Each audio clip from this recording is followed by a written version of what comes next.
Vinicius Real Madrid waliin waliigaltee haaraa waggaa 6 mallatteessuun gabaafame. Taphataan Real Madrid Vinicius kilaba isaa Real Madrid waliin waliigaltee haaraa waggaa 6 mallatteesseera.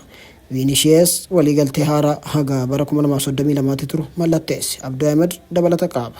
Vinicius Junior kontraata haaraa waggaa 6 mallatteesse. Taphataan Real Madrid Vinicius kilaba isaa Real Madrid waliin kontraata haaraa waggaa 6 walii gale. Vinicius kontraata haaraa haga bara 2032 turu mallatteesse. Vini fi Real Madrid dhimma kontraata haaraa irratti osoo walii hin galin waan turaniif kilaboonni hedduu taphatichaa gaafachaa turan. Kan isaa fi ji'oota 12 kan hin caalle ture. Arsenal gara Premier League'itti fiduuf yaalii guddaa taasisaa ture. Erga bara 2018 kaasee Real Madrid keessa kan Vinicius Instagramii isaa irratti Bernabeu keessa waggoonni 8 baay'ee gabaabduudha. Waggoota 6 dabalataa barbaachisa. Sana booda haga bara baraatti jechuun barreesse. Kilabichi ibsa baaseen Vinicius seenaa milkaa'ina kilabichaa keessatti taphataa murteessaadha jedhe. Haga roobii darbee Real Madrid kontraata haaraa dhiyeessutti walii galuu hin dandeenye ture. Vinicius bara 2018 kilaba Biraazil Flamengo jedhamu irraa gara Real Madrid seene. Oduu fi odeeffannoo kanneen biroo argachuuf chaanaalii keenya follow gochuun dagatina. Akkasumas namootaaf qooda.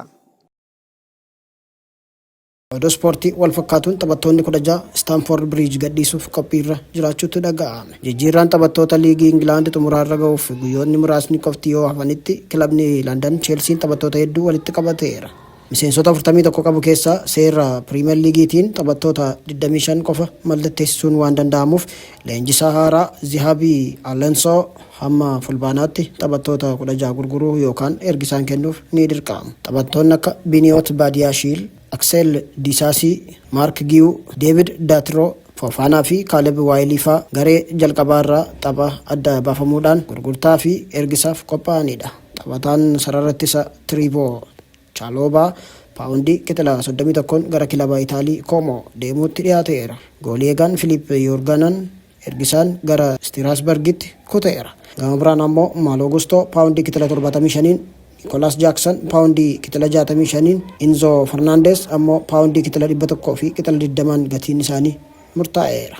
Leenjisaa Zahabi Alonsoon taphattoota haaraa akka Morgan Rogers, Danny Welbeck, Maxence Lakiroxi fi Marco Paletra gara isaaniitti kan dabalatan yoo ta'u, Mikhailo Budriksis gara garichaatti deebi'eera.